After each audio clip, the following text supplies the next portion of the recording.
ఈ రోజు మనందరం గుర్తుపెట్టుకోవాల్సింది, క్యాన్సర్ బారిన ఎవరన్నా పడితే ఆ కుటుంబమే కుప్పగూలిపోతుంది. మానసికంగా, ఆర్థికంగా చితికిపోతారు.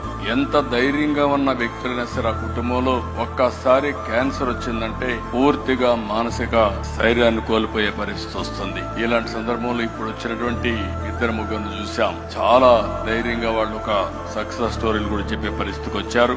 ఎప్పుడైనా సరే బ్రెస్ట్ క్యాన్సర్ లో మనం ముందుగా డిటెక్ట్ చేయగలిగితే మనం చాలా వరకు నివారించుకునే పరిస్థితి ఉంటుంది. దీనికోసం ప్రివెంటివ్, ప్రిడిక్టివ్, క్యూరేటివ్ విధానాన్ని మనం అవలంబించాల్సిన అవసరం ఉంది.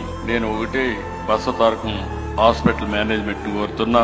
ఆ రోజు నుంచి ఈ రోజు వరకు చూసా, సమైక్య ఆంధ్రప్రదేశ్ లో కూడా ఈ హాస్పిటల్ కి అన్ని ప్రభుత్వాలు ఆదరణ చూపించాయి. విడిపోయిన తర్వాత కూడా రెండు ప్రభుత్వాలు, ఏ ప్రభుత్వాలు వచ్చినా అందరూ కూడా సహకరించారు. ఆ విధంగా సహకరించిన అన్ని ప్రభుత్వాలకి, అన్ని పార్టీలకి మనస్ఫూర్తిగా అభినందనలు తెలియజేస్తున్నా.